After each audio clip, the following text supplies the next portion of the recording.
Kelly Wilson, and this unit plan is intended to be used for 5th graders. It is a unit plan in social studies and geography. The time frame for this plan is 3.5 weeks, but it could be extended or adapted to suit your classroom. Students will explore geographic regions of the United States and identify capital cities and major land features of each region. They will also investigate the human geography through immigration and how that has affected periods of history. The end results of the activities of this unit will provide students with an understanding of how immigration has affected physical geography. It will also enable students to clearly identify states and capitals and use technology to empower the learning.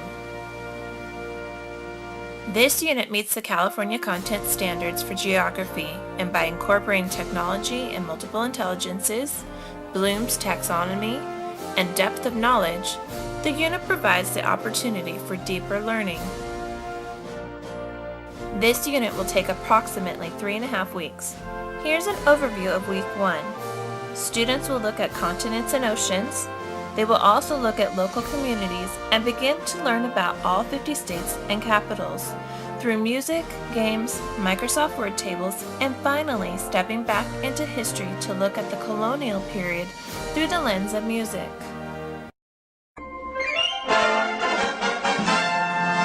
The Daily Double. Wacko, you can wager all or part of your money. I'll blow the wad.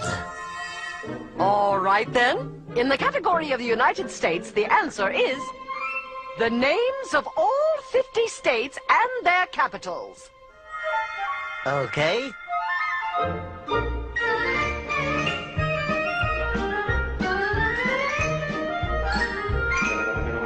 Here goes. Baton Rouge, Louisiana, Indianapolis, Indiana, and Columbus is the capital of Ohio. There's Montgomery, Alabama, south of Helena, Montana. Then there's Denver, Colorado, under Boise, Idaho. Texas has Austin, then we go north to Massachusetts, Boston, and Albany, New York. Tallahassee, Florida, and Washington, D.C. Santa Fe, New Mexico, and Nashville, Tennessee. Elvis used to hang out there a lot, you know.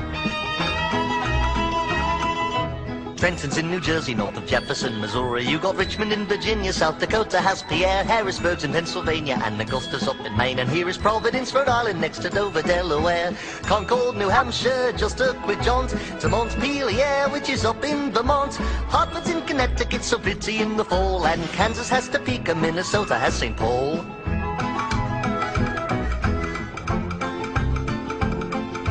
Juneau's in Alaska, and there's Lincoln in Nebraska, and it's Raleigh out in North Carolina, and then there's Madison, Wisconsin, and Olympia in Washington, Phoenix, Arizona, and Lansing, Michigan. Here's Honolulu, Hawaii's a joy, Jackson, Mississippi, and Springfield, Illinois, South Carolina with Columbia down the way, and Annapolis in Maryland on Chesapeake Bay. They have wonderful clam chowder. Cheyenne is in Wyoming, and perhaps you make your home in Salt Lake City out in Utah where the buffalo roam. Atlanta's down in Georgia, and there's Bismarck, North Dakota, and you can live in Frankfurt in your old Kentucky home. Salem in Oregon, from there we join. Little Rock in Arkansas, Iowa's got Des Moines, Sacramento, California, Oklahoma and its city, Charleston, West Virginia, and Nevada, Carson City. That's all the capitals there are. Huh? Oh, I'm so sorry. You failed to put your response in the form of a question. During Week 2, we will begin to examine the human geography of the United States through the American Revolution, Manifest Destiny, and the progression of immigration and its effects on both human geography and physical geography of the United States. During Week 3, students will examine the relationship between Ellis Island and immigration. They will look at the impact of immigration between 1900 and 2000 and investigate immigration through the lens of an individual or family. Students will make presentations based upon their findings. Week 4 will be for assessment and will include making flashcards, peer reviews, whole class review, summative assessment, student reflections, and blogs. A variety of technology will be used to enhance the learning. Students will become proficient with a variety of apps and use them to enhance learning and promote differentiation. As part of the learning process, the unit will provide multiple opportunities to use the various levels of Bloom's taxonomy, connecting it with depth of knowledge and multiple intelligences. Throughout the unit, each multiple intelligence is embedded in the lessons.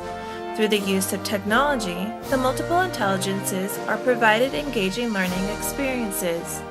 An example of this would be students analyzing songs from the American Revolution and creating a retelling or rap in a podcast.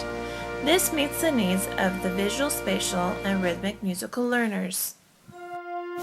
This class has provided an opportunity for greater understanding of the variety of ways people learn and how important it is to incorporate the multiple intelligences, Bloom's taxonomy, and depth of knowledge into each aspect of the content, cognition, and technology of the unit. As a classroom teacher, I will use these strategies to empower my lessons.